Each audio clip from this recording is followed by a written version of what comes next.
Hi, I'm Anthony Galdames. Today we're here on Science on a Sphere. We're going to be learning about exoplanets. Let's hear a little bit more about our exoplanets around the world. NASA is searching for life on other planets in our galaxy to address one of the oldest questions: are we alone? Looking up from Earth at night, we see our galaxy, the Milky Way, that includes more than 100 billion stars, one of which is our own, the Sun. Scientists have discovered thousands of planets orbiting other stars. Could any of these planets have the right conditions to support life? Our Sun has 8 planets in its solar system, each shown here to scale.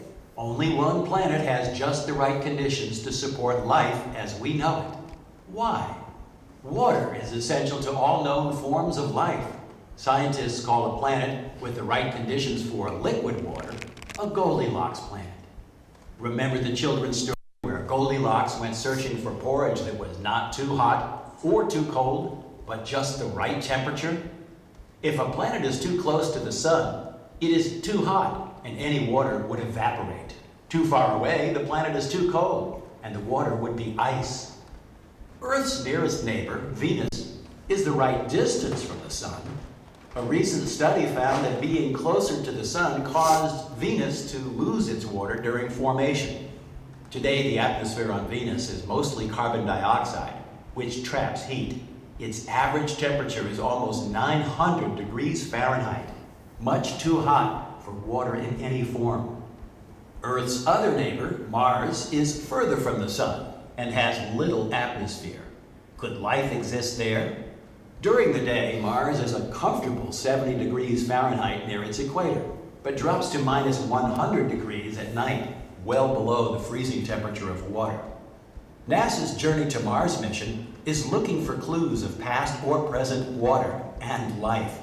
For example, in 2013, soil samples from Curiosity rover led to the exciting discovery that Martian rock contains water molecules. Soon after, when mudstone from an ancient lake was heated, it released organic chemicals, a key requirement for life. Scientists are still investigating whether life could exist on Mars, and robots are paving the way for human explorers. Earth is the third planet from the Sun. Here it is, our water planet. Land is brown and green, oceans are blue, and clouds are white. Notice how Earth is mostly covered with water. Water full of life.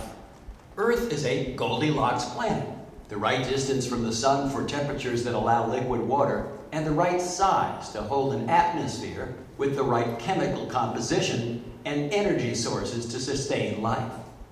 Earth's atmosphere works like insulation, scattering some incoming sunlight back to space during the day and reflecting some of the radiated heat back to Earth at night, keeping our planet from getting too hot or too cold.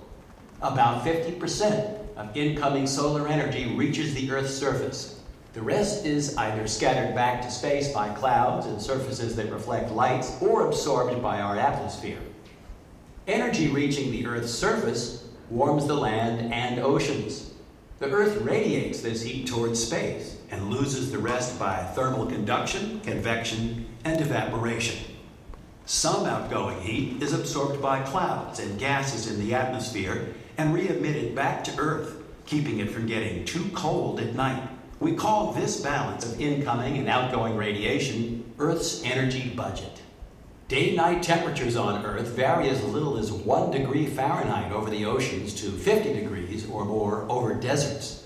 A very comfortable climate for life on Earth. Like Earth, our moon is the right distance from the Sun, but it has no atmosphere.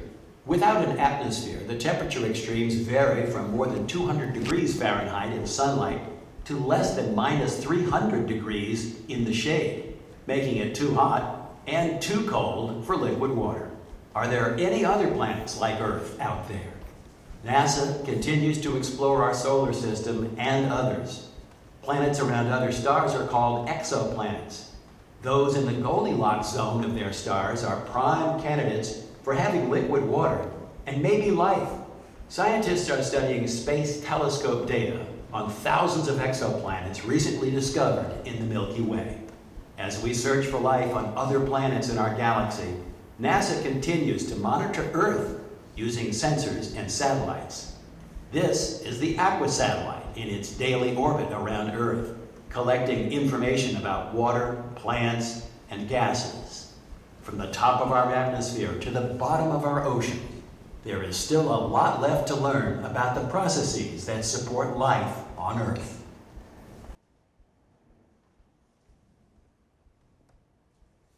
Okay, now that you heard a little bit more about our exoplanets here, let's get into the big exoplanets that we've discovered recently. We do have a couple that we can put up on the sphere here. One thing that I want you to know is that there are satellites that are in space right now that are taking pictures of these exoplanets. One way we can find out if there's an exoplanet out there is holding on to a star with your image and taking that picture over and over again many times.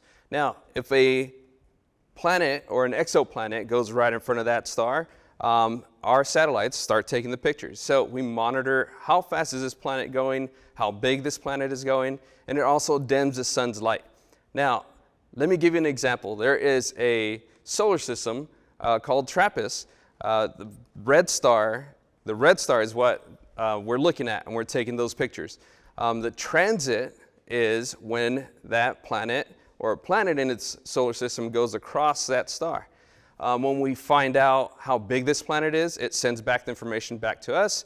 We look at our information, we look at our data, and then we kind of figure out, hey, we've seen this planet go across that star before. When we do that, we pick up multiple planets within that solar system. So one is the Trappist. Okay, we're going to go to one called Trappist C. Trappist C is in the area where it's not the Goldilocks zone. We're not looking at fresh water on this planet, and we know that because it's too close to that star. Anything too close to that star will lose that water, that liquid water. And if it's too far away, that water will freeze. So as we're looking at this exoplanet, this is 1C, and I'm going to spin it around here. Try not to make you dizzy. All right, let's freeze that up. Right about there. I'm going to let it spin around here. So as we're looking at this and we take these images, we want to see what kind of atmosphere does it have. Does it have an atmosphere? Can we see if there is mostly rock or is it made out of liquid lava? These are the things that scientists talk about when we talk about exoplanets and where can they be found. This one right here is the exoplanet 1C, which you can see does not have liquid water. If you look at Earth, going back to Earth here, far from space, if we take these images from space, you'll still be able to see clouds. You'll see land formations. You'll be able to see that we do have an atmosphere. So when we look at exoplanets, we want to make sure that we're looking at the correct features. So for this one right here, this is exoplanet Trappist, Trappist E, 1E. If we're looking at it, I want to show you something very odd. Looks like we have liquid, maybe some clouds. As we're looking at the planet itself, we can determine a couple things. One, it kind of looks like there is an atmosphere because it looks like we have clouds, and we do take infrared pictures that brings back more information to us. Now, the front side looks kind of like it's liquid, but if we zoom into the other side, if we look right here, what does that remind you of there? It kind of reminds you of the Arctic, kind of reminds you of maybe some icebergs, maybe some glaciers, those types of features that you look at a planet and you say, oh, that's like frozen up. If you look at the backside of this exoplanet, it's kind of dark there. Reason being is because the exoplanet itself is not rotating. It's locked in. So if this is the sun and it's walking around or orbiting around the sun, it does not rotate itself. It just stays on one end. It's tidally connected to it. So it stays on that side where you can see only the liquid side will be melting. If maybe by chance this planet ever moves, it would melt the backside. Just to give you an idea, this would be in the Goldilocks zone. This is Trappist 1E, We do have 1F, which is one of my favorites because it's really cool looking and it's really bright. Of course, the only planet out there that we know of is our Earth that has really bright blue water, and we are able to study it more because we live here. But this one is one of the ones that really intrigues me because we look at it and one whole side has a giant ocean. Imagine Earth having only one giant ocean. Be pretty interesting. And we would all be boating and swimming on just one side of the world. But if we look at it, there is that section where it's totally frozen. This exoplanet, you can see some breakage there. Maybe that side's only facing the sun. And as we turn it around, it's frozen. But that does not mean that it's all water. It can be a different type of liquid. So we would pick up different information, different data points that we use for more. We explore a little bit more than just, whoa, this planet looks cool. We get in there and we try to figure out, hey, what kind of atmosphere do we have? If we send signals there and it comes back with different information, it can tell us a little bit more. So these are a couple of the Trappist planets that are out there that go around Trappist 1, which is a red star. Let me show you one more here. Let's see. The one I want to show you is Trappist 1H. This is outside of the Goldilocks zone. Outside of the Goldilocks zone, we run into totally frozen water. It's too far from the sun, from their sun, so it cannot contain liquid water.